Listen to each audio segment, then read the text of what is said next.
So God has revealed himself, his plan, his love for us, his desire for us to share heaven with him, and we have been invited to respond to him, giving ourselves to him, assenting to his truth in faith. He has shown us that he is perfect. But really, what are the characteristics of God? What is he really like? Let's find this out.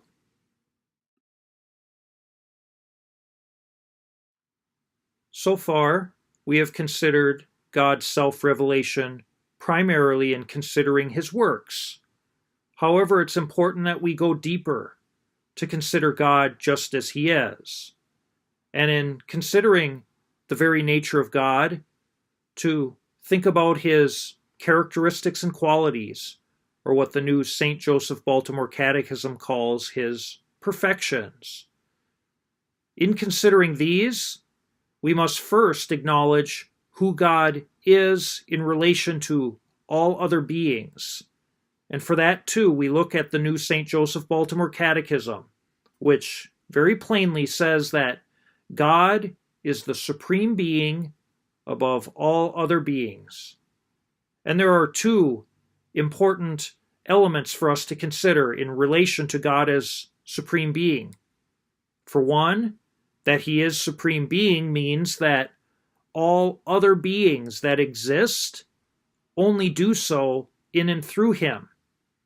Or as St. Thomas Aquinas said in his time, that God is the primary cause, and that all other causes, if you would, only come to pass because of God.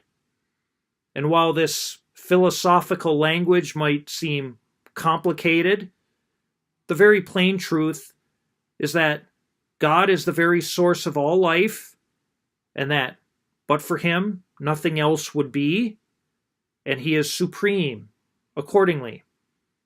But we also want to take a second level of this acknowledgement of his supreme being, that in his very nature, he is perfect in every way, he is unlimited, and it is here that we can speak more properly of his qualities and characteristics, whereas you and I certainly have our qualities and characteristics, many of which God himself directly gave us, others which have developed through our cooperation with who God made us to be.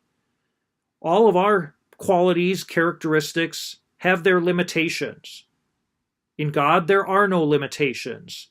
He that is without beginning and without end, he lacks nothing of any and all of the qualities, the characteristics, or again, his perfections. And so what are some of these perfections in God? Among them are such characteristics that we have already thought of, that he is eternal, that he has no beginning and no end. But we also can think of God as being all good, that he is all-knowing, or what we sometimes would say means omniscient, that God is all-powerful, that God is all-present. And it is this one that, when we look at such passages that we hear during Advent and Christmas, we can be easily reminded of when we hear the name Emmanuel, that he is God with us, thus speaking that he is all-present. And in each of these attributes, perfections, he lacks nothing. And these are but a few of his perfections, of course. We can talk about his mercy. We can talk about his compassion. We can talk about his justice. But the key for us is to recognize that in each and every one of these attributes or perfections, God is lacking in nothing. As with all his works, God reveals his very interior nature through the scriptures and sacred tradition. All throughout the scriptures, we see the divine attributes or perfections of God being shown to us in one way or another. And there are even those moments where God manifests himself quite directly. Take, for example, the appearance of God before Moses in the burning bush. How God speaks to Moses, calling himself I am who am, manifesting his very being, that he is lacking in nothing of being, that he always has been and always will be. Or in the person of Jesus Christ, when he himself, in the New Testament, particularly in the Gospel according to John, is using this same expression, I am, to speak of his very nature. I am the way and the truth and the life. I am the resurrection and the life. I am the bread of life, and so forth. Each of these, as it is, God revealing himself, revealing his interior life, revealing his divine attributes and perfections. And it's important for us to be consciously aware of these perfections in our faith journey. Consider this example, that if we were not always rooted in the truth that God is perfect in every way that he is, we might be susceptible to limiting God according to our own human limitation.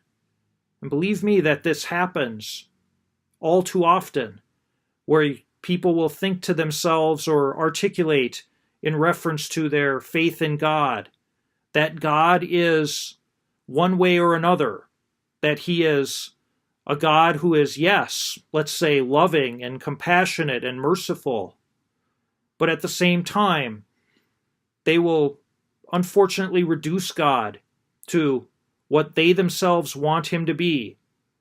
Take when Jesus, say, teaches us about the necessity of bearing our cross daily if we want to be his disciple.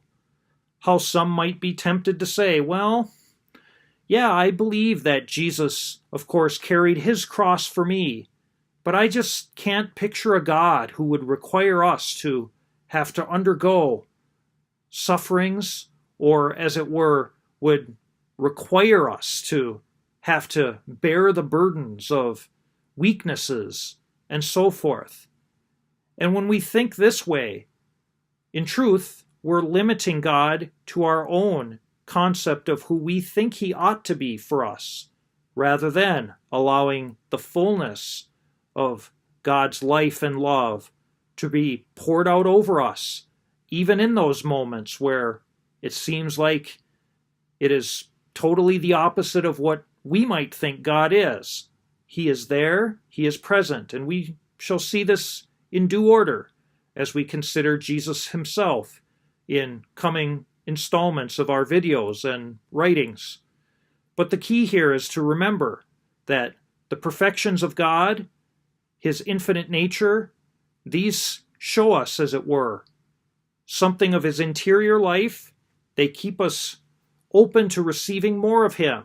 And just as with faith being necessary to remain open to his infinite nature, it is these perfections, infinite in their own nature, that can continue to draw us more deeply into life with him. At the very heart of all of these matters, of course, is the truth that God is personal, but that God is also unity in himself. And we call this personal and unified nature of God the Trinity, that he is the three persons in one God. And so it's right that in our next installment, having considered more generally the perfections of God as love, as truth, as all-knowing, as all-powerful, that we would dive more deeply into the Trinity to consider his personalism, to consider his unity, to consider his very being, just as he is. May God bless you.